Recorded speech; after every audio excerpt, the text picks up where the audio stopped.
Hey guys, Archie Luxury discussing mental illness in the wristwatch community. And I've just told the story about Bill. This is the second story about Popeye. So before I go, I just quick wristwatch check. I'm wearing the Hoya Monaco, the Monaco. And this is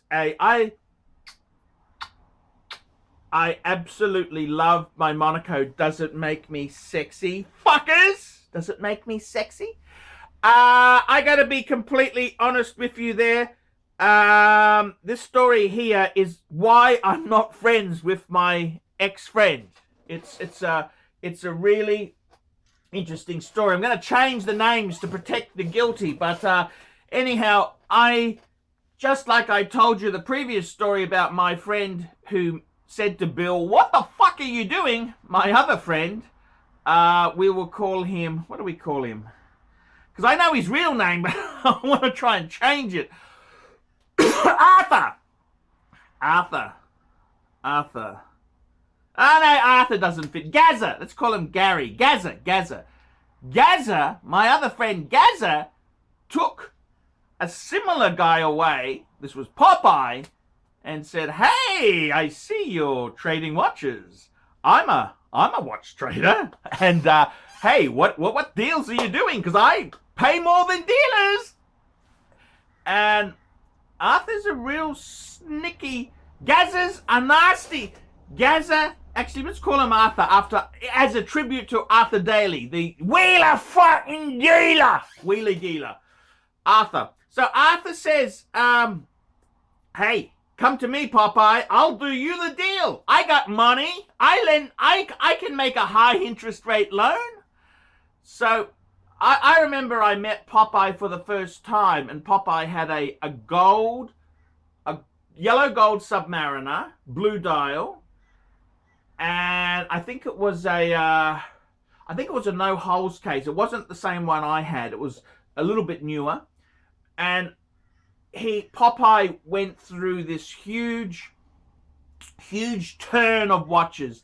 He had vintage Daytonas. He had vintage subs. I think he had a 5510 Submariner at one stage. He had just so many churn and burn. Just used to flip every couple of weeks. I'll swap this for swap that.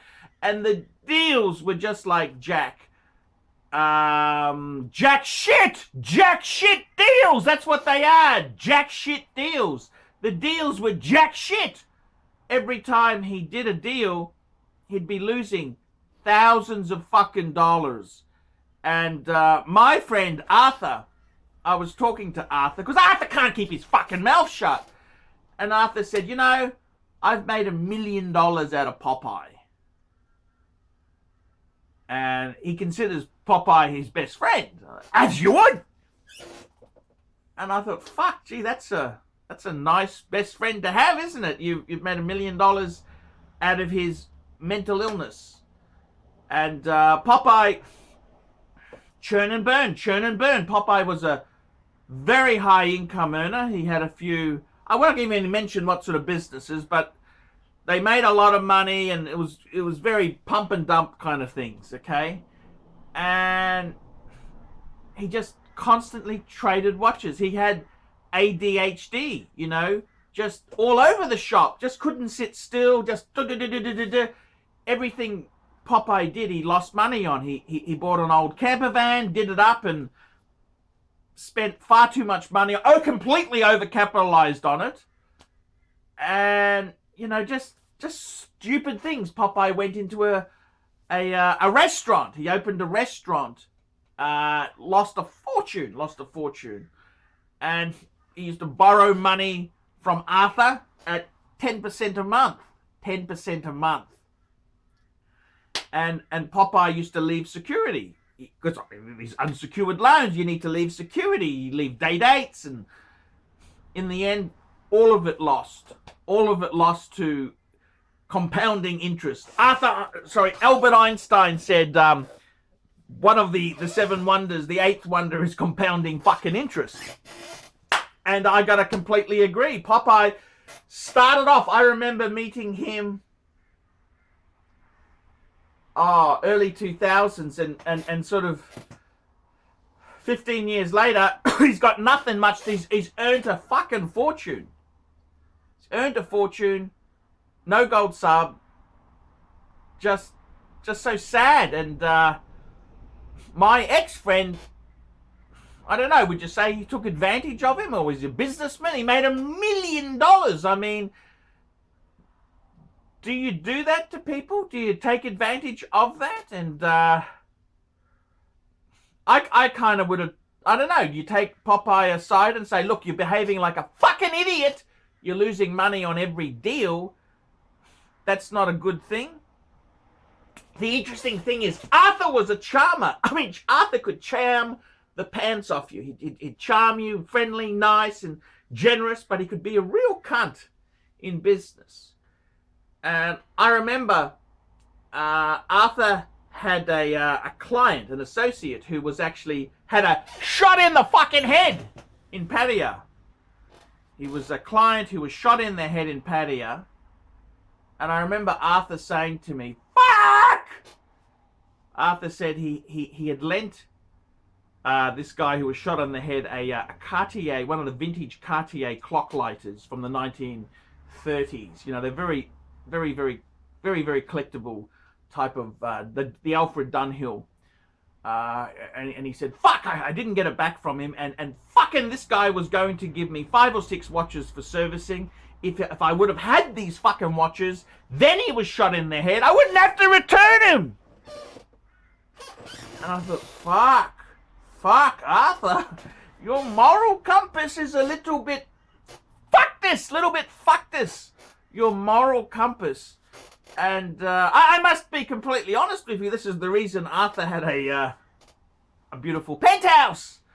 And the reason why he was a Deca millionaire, because he's just a ruthless cunt.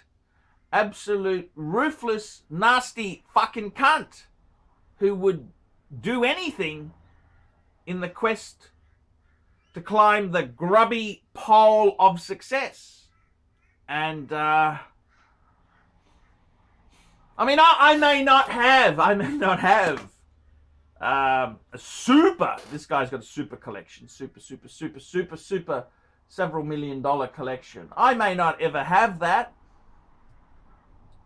but I don't care. I am myself. I don't want to take advantage of fucking Popeye or Bill. You know, it's not what I want to do. So yeah, that's kind of the way it is. There's a lot of these people, they get huge endorphin rushes from buying products. And I get it. It's whatever hobby you're into, whether it's wristwatches or stamps or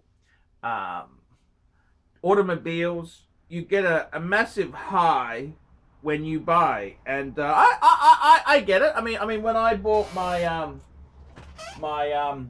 my Hoya, well, every watch I do get a high when I buy. I like to buy things that I like, and I love beautiful objects, and wristwatches for me, I think they're beautiful. They're just gorgeous, absolutely gorgeous. I love these type of things, and they're beautiful. They're precision instruments. I got a better one than you. No. I got a better one than you, fuckers. You know, that's the kind of thing they are. And they make me sexy. You think they make me sexy? So, you know, I got to be honest with you. I get it. But it's kind of sad when people do really stupid things, when their brain chemistry really pushes them to that edge where they make really stupid decisions. So, yeah, mental illness. I think there's a lot of mental illness in the watch industry. And I'd like to hear your comments. So please, fuckers, tell me what you think. Tell me your experience with mental illness. I'd love to hear it in the watch industry. And please, guys, if you know some stories, send them to me. I'll release them on my channel. See you later, fuckers. I'm only signing it because it costs nothing.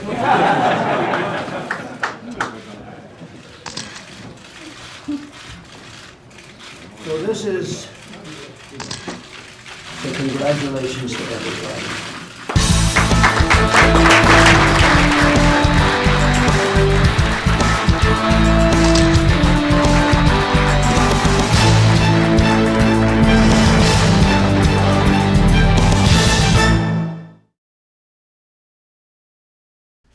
Guys, it's really dishonest to jump into bed with garbage. It's really dishonest. It's really dishonest. I mean, I've been approached hundreds of times by shitter brands. I said no. I said no. No shitters. No shitters. So just remember that when you're picking your YouTube gurus, don't always go for the one who everything's wonderful, everything's great, because it ain't the case. It ain't all fucking wonderful. Oh, and don't forget, fuckaroonies, like, subscribe, and tell your fuckhead friends. And don't forget to mention the Archie Luxury Travel channel. That's where I'm doing live shows, fuckers.